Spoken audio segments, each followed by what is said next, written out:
Web series story expert presence when Harry met Sally. इस film में इसके writer को ब्रिटिश एकेडमी फिल्म अवार्ड से सम्मानित कराया। ये फिल्म ऑस्कर के लिए भी नॉमिनेट हुई थी पर ऑस्कर नहीं मिल पाया। इसकी स्क्रीन प्ले राइटिंग इतनी लाजवाब थी कि इसे writers guild of America award से सम्मानित किया गया। अमेरिकन टेलीविजन नेटवर्क ने इसे 100 फनीस्ट मूवी में शामिल किया। फिल्म में सवाल उठाती है कि क्या लड़का और लड़की दोस्त हो सकते हैं। इसी के इर्द गिर्द इस कहानी का प्लॉट रखा गया है। जब ये फिल्म रिलीज़ हुई थी तब इस कॉन्सेप्ट ने खूब वाहवाही बटोरी थी। फिल्म का IMDb रेटिंग की बात करें तो वह 7.6 जो कि काफ़ी बेहतरीन है। ये कहानी है हैरी और सैली की। आज दोनों का कॉलेज ख़त्म हो गया है। सैली को न्यूयॉर्क जाना है जर्नलिज्म स्कूल में एडमिशन लेने, जबकि हैरी भी न्यूयॉर्क जा रहा है अपना करियर शुरू करने। US में मोस्टली लोगों का करियर डेस्टिनेशन न्यूयॉर्क ही बनता है। सैली का कोई बॉयफ्रेंड नहीं है, जबकि हैरी उसकी दोस्त अमेंडा को डेट कर रहा है। पर जाते वक्त दोनों की मंजिल सेम थी, इसलिए दोनों ने साथ में जाने का फैसला किया। रास्ते में चलते वक्त दोनों में आर्गुमेंट हो गई। हुआ कुछ यूँ कि सैली ने बातों बातों में उससे कहा, हम न्यूयॉर्क में भी दोस्त रह सकते हैं। इस पर हैरी ने कहा, एक लड़का और लड़की कभी दोस्त नहीं हो सकते। इस पर सैली चौंकी। उसने पूछा, तुम ऐसा क्यों सोचते हो? उसने कहा, लड़का और लड़की में दोस्ती सिर्फ दकियानुसी बातें हैं। चाहे कैसी भी केमिस्ट्री हो, एक समय के बाद दोनों में अट्रैक्शन आ ही जाता है। सैली इस बात से बिल्कुल भी इत्तेफाक नहीं रखती। उसने कहा, तुम्हें अपना सोच बदलने की ज़रूरत है। रास्ते में दोनों एक रेस्टोरेंट में भी रुके। यहाँ दोनों ने कॉफ़ी पी। सैली ने बिल का 50% कैलकुलेट किया और उसे पे कर दिया। ये सब हैरी को बड़ा अजीब लगा। यहाँ से जाते वक्त उसने उससे कहा, तुम बहुत खूबसूरत हो। हम दोनों दोस्त तो नहीं बन सकते, पर हाँ तुम मेरी गर्लफ्रेंड ज़रूर बन सकती हो। सैली को काफ़ी तेज़ गुस्सा आया। उसने कहा, तुम्हें अपनी सोच बदलने की ज़रूरत है। तुम हर लड़की के लिए एक ही तरह की फीलिंग्स रखते हो, किसी को दोस्त नहीं बना सकते और सबको अपनी गर्लफ्रेंड बनाना चाहते हो। इसके बाद दोनों न्यूयॉर्क पहुंच चुके थे।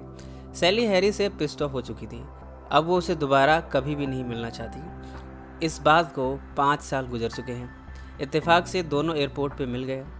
दोनों ही वापस शिकागो जा रहे हैं। सैली जो को डेट कर रही है, जबकि हैरी का अमेंडा से ब्रेकअप हो चुका है और अब वो हेलन से रिलेशनशिप में है। फ्लाइट में जाते वक्त हैरी ने सैली से कहा, अब तो हम दोस्त बन सकते हैं। सैली ने कहा, दोस्ती से तुम्हारा मतलब कुछ और है, क्योंकि तुम तो दोस्त बन ही नहीं सकते। 5 साल पहले तुम ही ने कहा था, तुम्हें अपनी मेंटालिटी बदलने की ज़रूरत है। इसके बाद शिकागो पहुंचकर दोनों ने अपने रास्ते बदल लिए, क्योंकि कोई भी एक दूसरे की थ्योरी को मानने को तैयार नहीं। इसके बाद कहानी 6 साल आगे जाती है। 6 साल बाद दोनों फिर से मिले। ये मुलाकात भी इत्तेफाकन हुई।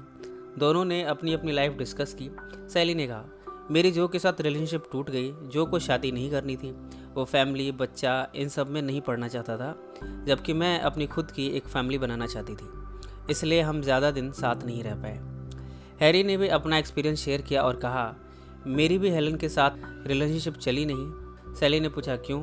उसने कहा, उसे कोई और पसंद आ गया और वो मुझे छोड़कर चली गई। अब इसके बाद चूँकि दोनों एक ही शहर में हैं, मिलते रहते हैं, दोनों को नहीं पता कि अभी ये दोनों दोस्त हैं या क्या हैं। कोई ये जानना भी नहीं चाहता। दोनों अपनी day to day life discuss करते रहते हैं, अपने अपने पास एक्सपीरियंस को भी शेयर करते हैं। दोनों के लेट नाइट फ़ोन कन्वर्सेशन भी चलती रहती है। साथ में डिनर पर भी जाते हैं, पर इन्होंने अपने रिश्ते को कोई टैग नहीं दिया, ना दोस्ती और ना ही प्यार। इनके 2 दोस्त भी बने हैं, मारिया और जेसी। दोनों की शादी हो रही है। इस शादी में दोनों शिरकत कर रहे हैं। पर यहाँ हैरी की थ्योरी कुछ सही होने लगी है। अब वो सैली के लिए फीलिंग्स रखने लगा है।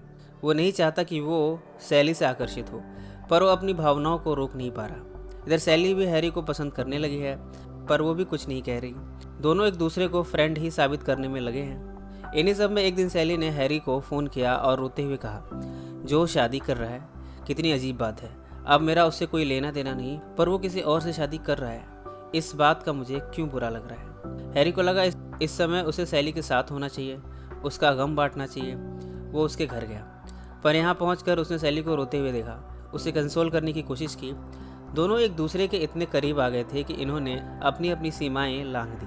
अगले दिन जो वहाँ से निकलकर अपने घर पहुँचा और ख़ुद से कहने लगा, ये सिर्फ एक गलती थी, मुझे ऐसा नहीं होने देना चाहिए था। दोनों जब मिले तब एक दूसरे से भी यही कहा, वो सिर्फ एक गलती थी, आगे से ऐसा कुछ नहीं होगा हमारे बीच। हैरी तो अपने आप को समझा पा रहा है, पर सैली को ये बात नागवार गुजरी है कि हैरी उनके बीच जो कुछ भी हुआ उसे बिल्कुल भी तवज्जो नहीं दे रहा। वो उस पर भड़क उठी, पर हैरी को समझ नहीं आ रहा इन सब में कैसे रिएक्ट करना चाहिए। जेसी और मारिया की वेडिंग डिनर पार्टी में दोनों में तेज़ आर्गुमेंट हुई। बात वही थी जो पिछले कुछ दिनों से चल रही थी। अब सैली को लगने लगा है कि उनके बीच दोस्ती का रिश्ता तो नहीं रह सकता। इसके बाद अब दोनों में बातचीत बंद हो गई है। सैली अब हैरी के बिना अकेले रहने लगी है, जबकि हैरी भी अकेले में बैठा उसे मिस कर लिया करता है। कुछ ही दिनों में न्यू ईयर ईव पार्टी है। सैली वहाँ पहुंची है मारिया और जेसी के साथ सेलिब्रेट करने के लिए, पर यहाँ भी चारों तरफ वो हैरी को ढूंढ रही है, पर उसे दिख नहीं रहा। इधर हैरी अकेले में बैठा सैली को मिस कर रहा है। वो ये करना तो नहीं चाहता, पर ये हो रहा है। न्यू ईयर आने को है। हैरी शहर की सड़कों पर वॉक करता हुआ अपना टाइम काट रहा है। क्या उसे सैली से मिलने जाना चाहिए? यही सवाल उसे घेरे हुए है। इधर सैली का भी पार्टी में होकर भी अकेलापन दूर होने का नाम नहीं ले रहा। अब उसने डिसाइड किया है कि वो इस पार्टी को जल्दी छोड़कर सबको बाय बोलकर घर चली जाएगी। सैली अब इस पार्टी से निकल रही है। इधर अब हैरी अपने दिल से हार बैठा है। वो टैक्सी ढूंढ रहा है जो उसे सैली तक पहुंचा दे, पर न्यू ईयर पर टैक्सी मिलना बहुत मुश्किल है, लिहाजा वो अकेला ही दौड़ पड़ा है। दौड़ते दौड़ते आखिरकार वो उस पार्टी में पहुंच ही गया। सैली बाहर निकलने को ही थी कि हैरी ने यहाँ दस्तक दी। उसने कहा, मैं तुमसे प्यार करता हूँ। सैली को इस पर बड़ा गुस्सा आया और कहा, तुम ये सब इसलिए कह रहे हो क्योंकि तुम इस वक्त अकेला फील कर रहे हो, वरना तुम्हारे अंदर कोई फीलिंग नहीं है। तुम हर चीज़ को एक मिस्टेक बोल देते हो। पर हैरी ने पिछले 12 सालों में हुई उन मुलाकातों में जो जो बातें हुई हैं, सैली की चाइल्डिश हरकतें, उसका उस पर गुस्सा होना, उसका एक एक पैसा काउंट करना, इन सब को उसने गिनाया और कहा, हम दोनों एक दूसरे के लिए बने हैं। लड़का और लड़की दोस्त हो सकते हैं या नहीं, इस सवाल में हम क्यों उलझें? सच तो यह है कि हमारे बीच प्यार है। मैं तुम्हारे साथ अपनी पूरी ज़िंदगी बिताना चाहता हूँ। क्या तुम मुझसे शादी करोगे? इसके बाद सैली ने भी अपनी मंजूरी दे दी। 3 महीने बाद दोनों ने शादी कर ली। ये शादी इनकी पहली मुलाकात के ठीक 12 साल 3 महीने बाद हुई है। इसी नोट के साथ ये फिल्म यहीं समाप्त हो जाती है। फ्रेंड्स, आपका इस सब्जेक्ट पर क्या कहना है उसे कमेंट्स में ज़रूर मेंशन करें। ये कहानी कैसे लगी उसे भी मेंशन करें। इस वीडियो को लाइक और शेयर ज़रूर करें। और किसी फिल्म या वेब सीरीज़ की कहानी आप देखना चाहें तो उसे भी मेंशन करें, हम उसे ही पब्लिश करेंगे।